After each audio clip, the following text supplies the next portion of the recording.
సనాతన ఉపము ఈరోజు ఎంపీడీఓ గారిని పరామర్శించడానికి వెళ్తున్నాడు. ఏంటి అసలు అంటే, ఎంపీడీఓకి మాజీ ఎంపీపీ ప్రస్తుత ఎంపీపీ కుమారుడికి జరిగినటువంటి ఒక వాగ్వాదానికి సంబంధించి ఎంపీడీఓ మీద మాజీ ఎంపీపీ ప్రస్తుత ఎంపీపీ కొడుకు దాడి చేశాడనే దాని మీద ఈయన పరామర్శకి వెళ్తున్నాడంట ఎంపీడీఓ గారి దగ్గరికి. అసలు ఆ వివాదం అంటే నీకు తెలుసా పవన్ కళ్యాణ్?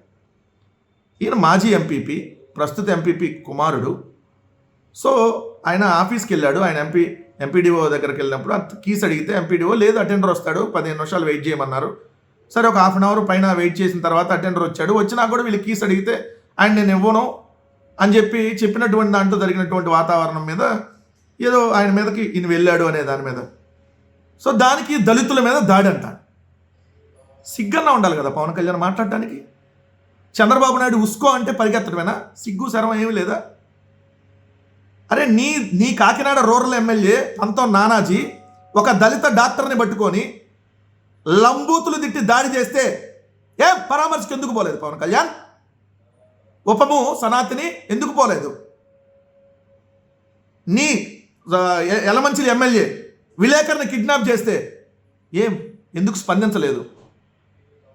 9 ఏళ్ల బాలికని మచ్చుమరిలో అత్యాచారం చేసి హత్య చేస్తే అవునా జరిగిందా నేను టీవీలో చూశానే అనేటటువంటి గాలి కబుర్లు చెప్పి 5.5 నెలలైనా ఇప్పటి వరకు శవం దొరకపోతే ఉపము ఏమయ్యావు? ఇదే నీ నియోజకవర్గం పిఠాపురంలో జాన్ అనేటటువంటి తెలుగుదేశం నాయకుడు 16 ఏళ్ళ అమ్మాయిని రేప్ చేస్తే కనీసం నీ నియోజకవర్గంలో ఉన్నటువంటి ఆ బాలిక మీద రేప్ జరిగితే అమ్మాయిని పరామర్శించలేదే నువ్వు?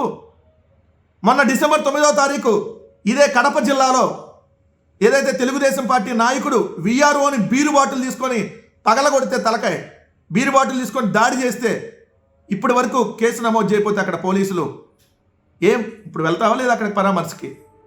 నీ రాజకీయ డ్రామాలు కట్టిపెట్టి పవన్ కళ్యాణ్, నువ్వు మనిషిలాగా ప్రవర్తించు. ఇస్తానన్నటువంటి హామీలు ఏమైనా సూపర్ 6 హామీలను గాలికి వదిలేసి ఇప్పుడు ఇక్కడికి రాజకీయ డ్రామాలు ఆడటానికి డైవర్షన్ పాలిటిక్స్లో భాగంగా చంద్రబాబు నాయుడు ఉస్కో అనగానే పరిగెత్తడం ఆపేసి ఇప్పటికైనా ఒక ఎమ్మెల్యేగా ఒక మనిషిలాగా వ్యవహరించి ఇస్తానన్నటువంటి హామీలని నెరవేర్చేటటువంటి ప్రయత్నం చేయమని చెప్పి చెబుతున్నా. అప్పటికైనా కనీసం బుద్ధిని జ్ఞానం అన్న తెచ్చుకొని మనిషిలాగా ప్రవర్తించడం నేర్చుకోమని చెప్తా ఉన్నాం.